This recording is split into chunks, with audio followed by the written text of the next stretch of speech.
मोहतरम जॉन एलिया की लिखी हुई बहुत ही खूबसूरत नज़्म जिसका अनुमान है वो अपने मुशायरों में अक्सर पढ़ा करते थे।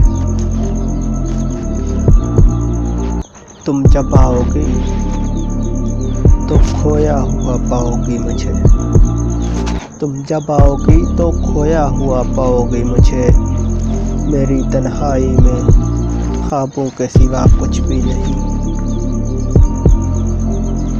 तुम जब आओगी तो खोया हुआ पाओगी मुझे, मेरी तन्हाई में ख्वाबों के सिवा कुछ भी नहीं।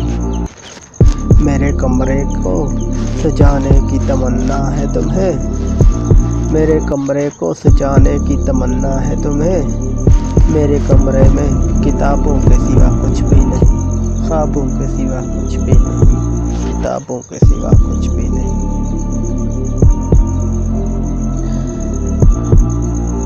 इन किताबों ने बड़ा जुल्म किया है मुझ पर, इनमें एक रम्ज़ है।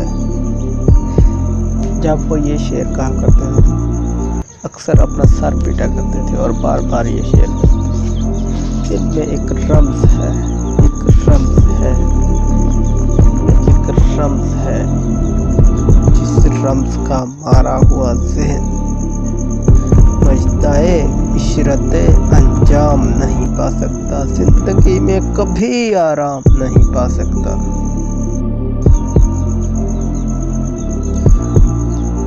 लिखते हैं, मुझे महसूस होता है कि मुझसे यकीनन एक जिसारत हो गई है, तुम्हें कोई शिकायत तो न होगी, मुझे तुमसे मोहब्बत हो गई है।